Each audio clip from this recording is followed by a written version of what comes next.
Buenas tardes, nuevamente con ustedes compartiendo esta serie de conferencias con respecto a la verdad. Damas y caballeros, ya es hora de que nosotros, la verdadera iglesia de Cristo, aquellos quienes nos hacemos, autodenominamos iglesia cristiana, empecemos a predicar la verdad.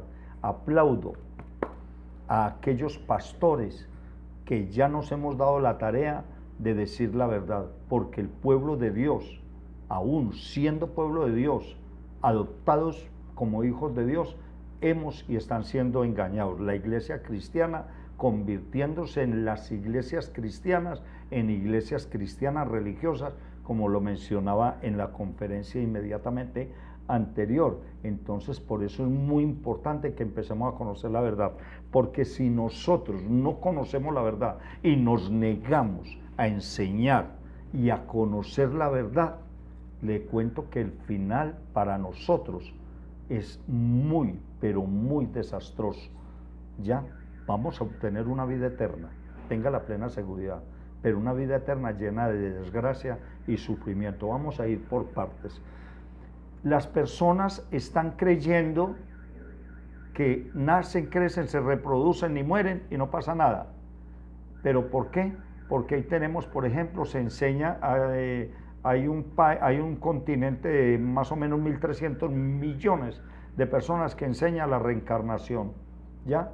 Líderes de otros movimientos similares están diciendo o le hacen creer a las personas que el líder de esa religión es Dios y la reencarnación y que son dioses, pero entonces uno cree que eso es por allá en el lejano oriente y que eso por acá en América, en Latinoamérica, en Sudamérica no es así. Y resulta que nosotros, las iglesias cristianas, hemos sido intervenidas por el enemigo con el virus que fue inyectado verbalmente.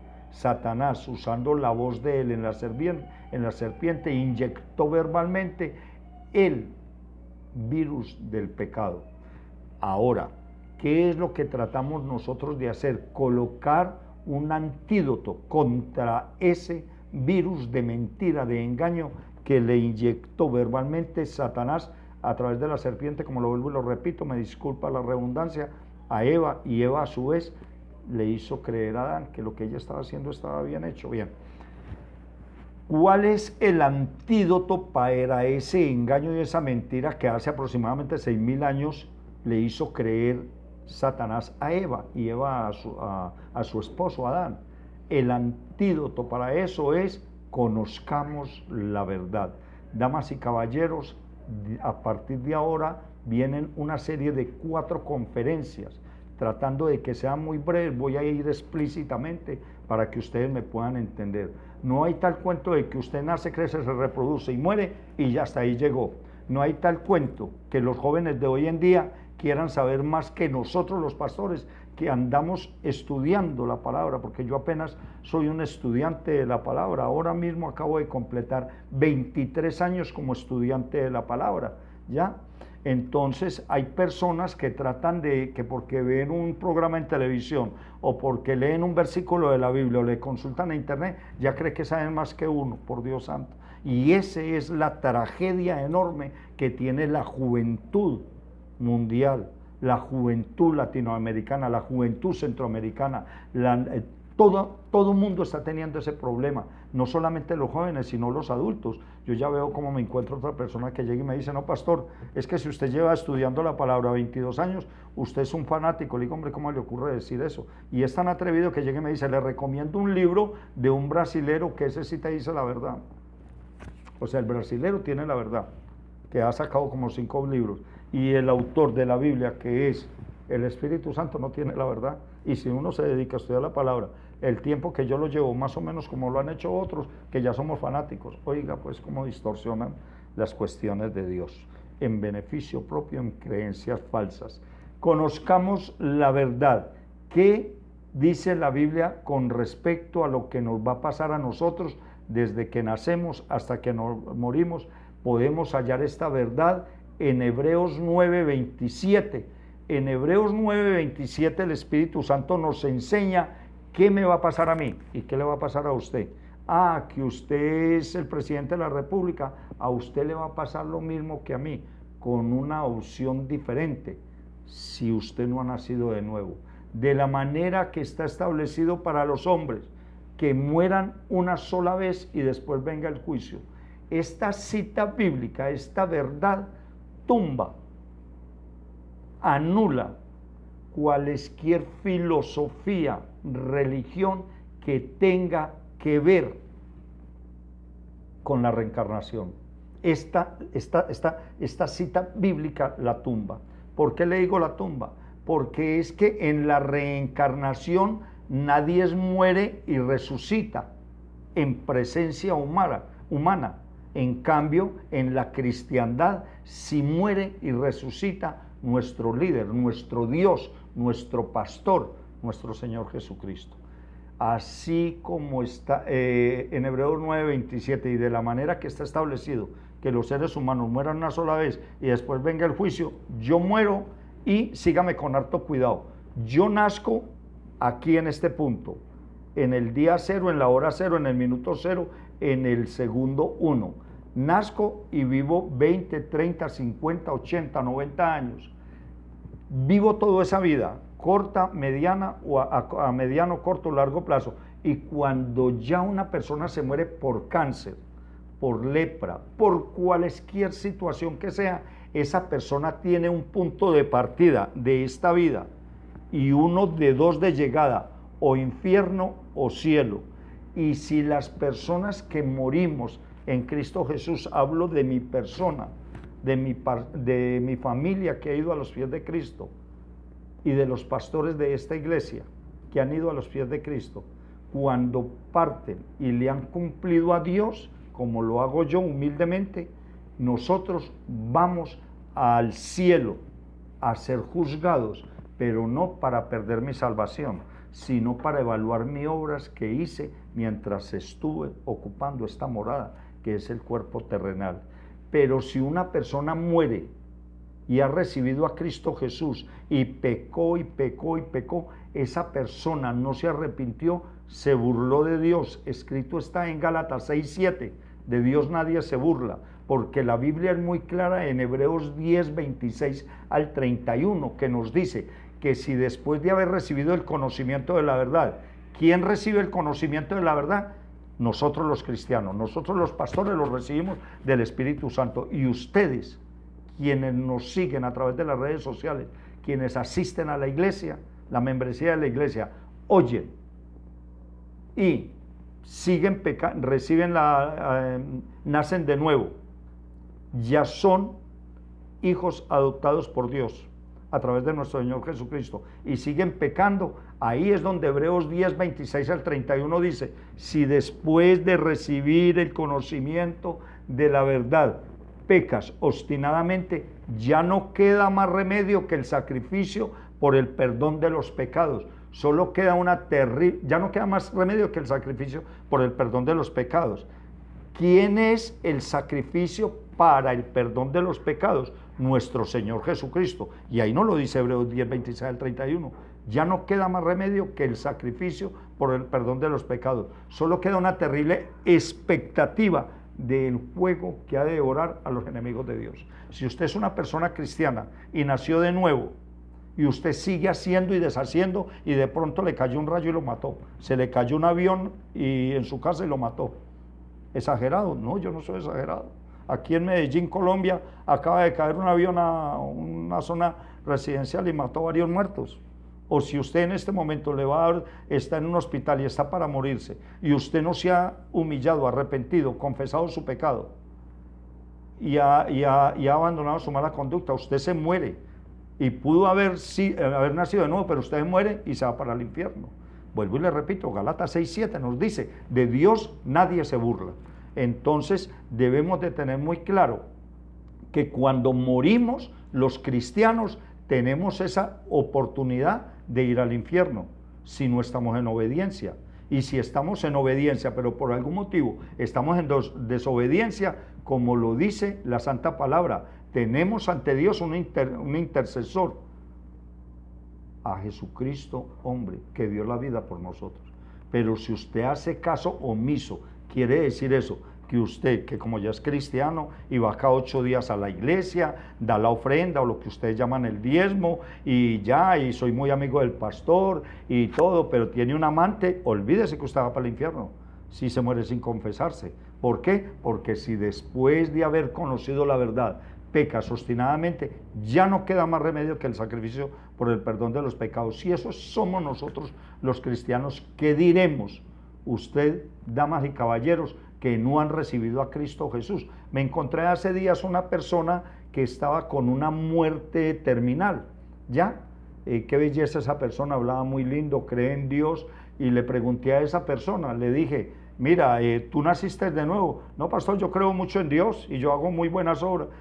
No me dio la oportunidad porque insistió que ella no le hacía mal a nadie, así que bueno, y que allí, o él no le hacía mal a nadie, así que, y que él trataba de hacer o ella trataba de hacerle el mejor bien posible, pero que no, que ella estaba confiada que Cristo Jesús la iba a recibir. Pero es que si no ha nacido de nuevo, usted puede tener la enfermedad terminal y pudo haber hecho 20 hospitales y morirse más tarde, pero si usted no ha nacido de nuevo, usted se va para el infierno.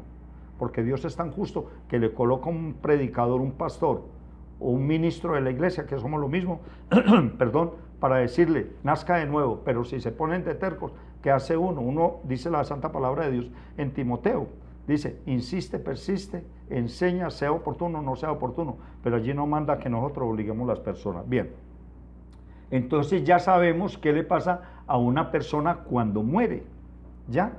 Ahí no hay cuento de que porque yo soy el Papa o soy el Dalai Lama o soy el presidente de la República o soy un jaque árabe, un petrolero, que a mí no me va a pasar eso. Desde luego que sí. Dios no tiene favoritismo con nadie. Le hago una pregunta. ¿Qué le hace pensar a usted, señor presidente? ¿O qué le hace pensar a usted, señor ministro? ¿O qué le hace pensar a usted, señor, que trabaja en una compañía de aseo? ¿O qué le hace pensar a usted, señor, señora, que vende arepitas, o que vende dulces, o que es mensajero, o que trabaja en una droguería, o que trabaja en una empresa haciendo tintos, o como gerente de una empresa? ¿Qué le hace pensar a usted que para usted no es este asunto? Si Dios no escatimó en permitirle a su Hijo a voluntad propia, por amor a usted, a mí y a todo el mundo, entregó a su Hijo a voluntad propia para el perdón de nuestros pecados en sacrificio, tuvo que ir Jesucristo a la cruz para que nosotros pudiéramos tenerlo a Él para el perdón de nuestros pecados. ¿Qué le hace pensar a usted que usted es una excepción? Esa es la peor tragedia que tiene el ser humano, que creen que porque son buenos hijos, buenos amigos, buenos hermanos, buenos vecinos y tienen un amante, o están fumando cigarrillo, o están tomando trago, o están metiendo marihuana, toda esa cantidad de cosas, insultando la presencia del Espíritu Santo en el cuerpo de cada uno de ellos. Creen que no. Como yo no cometo pecados, pastor, yo no mato a nadie. Ah, pastor, una que otra mentirita, sí, y una canita al aire. Entonces ustedes creen, Gálatas 6:7, que de Dios nadie se burla. Bien, veamos cuando una persona muere de una forma lo más breve posible, cómo es que el hombre, porque debemos de empezar a preocuparnos por el alma. Mire, el cuerpo suyo y el mío a Dios no le interesa para nada. Dios hizo al ser humano, a Adán, lo hizo fuera del jardín del Edén. Cuando lo hizo fuera del jardín del Edén, nadie sabemos dónde. Pero lo cierto del caso es que Dios colocó a Adán en el jardín del Edén. Escrito está en Génesis 2:7, versículo 7. Entonces Jehová Dios formó al hombre del polvo de la tierra y sopló en su nariz aliento de vida y fue un ser viviente. ¿Qué quiere decir? Que cuando Dios hizo a Adán, lo hizo como tener tu muñeco sin pila. Y resulta que ese muñeco sin pila es un ejemplo, lo coloca en el jardín del Edén y a le coloca la pila para que sea un ser viviente. ¿Y cuál fue la pila que le colocó Dios? Dios inhaló espíritu de vida y fue el hombre un cuerpo, un ser viviente con espíritu y alma. Eso se lo dio Dios a Adán, y Adán, a través de generación en generación, se la transmitió a Eva, a mí y a todo el género humano desde la creación del ser humano. ¿Qué es lo primero que le pasa a un ser humano cuando se muere? Porque es que los seres humanos, no todos, ahí tenemos 1.300 millones de personas de la India que creen, no sé si todos, pero es una tendencia que ellos creen que se mueren y reencarnan en un cocodrilo, en una rata, en un chimpancé, no sé qué, ¿ya? Ellos creen eso, yo respeto eso, estoy diciendo son las creencias, no estoy cuestionando las creencias, estoy diciendo la verdad que nos enseña el Espíritu Santo a través de la Biblia. En lo que corresponde a nosotros, la Iglesia, cristológicamente en obediencia, nos dice la Santa Palabra, escrito está en Génesis 35, 29, que lo primero que le ocurre al hombre es, el hombre está así derecho, y si está acostado, muere acostado. Pero supongamos, el hombre está derecho andando o acostado, y cuando el hombre se muere, lo primero que sale es el espíritu, no el alma. Lo primero que le sale es el espíritu. Sale el espíritu, y el espíritu vuelve a su dueño, a Dios, que es el dueño del espíritu. Entonces dice, exhaló Isaac el espíritu y murió, y recogió exhaló Isaac su espíritu, o sea, que salió del cuerpo. Eso es lo primero que ocurre, ¿ya? Y exactamente es como le voy a mostrar en esta ilustración. El espíritu, este es el alma, ¿sí? El espíritu del cuerpo de Adán, el espíritu del cuerpo de Adán, el espíritu del cuerpo de un ser humano cuando muere, como es en el caso de Isaac, le salió el espíritu, fue lo primero que le salió, y nadie puede ver el espíritu cuando sale, a excepto de un grupo, entre otros, médicos holandeses que hicieron unas investigaciones con 70 personas, escúchenme bien, este grupo de investigadores, de científicos, hicieron unas investigaciones con unos aparatos especiales y lograron determinar que la persona cuando muere le sale el espíritu, pero ya la Biblia nos lo había dicho, como nos lo dice en este versículo de la Biblia, en Génesis 35, 29, exhaló Isaac el espíritu y murió, exhaló bien.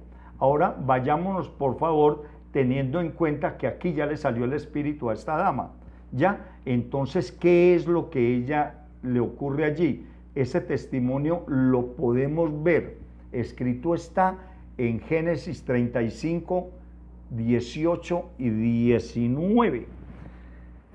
Nos habla de una mujer que murió, como todas las mujeres que han muerto, o todos los hombres, después de habérsele salido el espíritu, se les sale el alma. Y aconteció, versículo 18, que al salirse el alma, pues murió. Llamó su nombre Benonini, mas su padre lo llamó Benjamín, y así murió Raquel, y fue sepultada en el camino de Éfrata, el cual hoy en día es Belén. Pues ¿cómo le parece que esta señora Raquel era nada más y nada menos que la esposa de Jacob, y dio a luz a su hijo Benonini, el cual Jacob no quiso que lo llamara Benonini, ¿ya? Sino que lo llamó Benjamín, ¿ya? Entonces, ¿cuál es el punto central? Ya vemos que a Isaac, como a todo ser humano, lo primero que le sale es el espíritu, y después le sale el alma. Damas y caballeros, ya vemos que no es como ustedes, ni como yo diga, sino como nos dice la Biblia. Nuestro Padre Celestial, a través de su amado Hijo, nuestro Señor Jesucristo, por medio de ya vemos cómo pues nuestro Santo Padre Celestial Jehová, a través de su amado Hijo, nuestro amado Dios, Señor Jesucristo, Dios Señor y Salvador, Jesucristo, por medio del Espíritu Santo en la Biblia,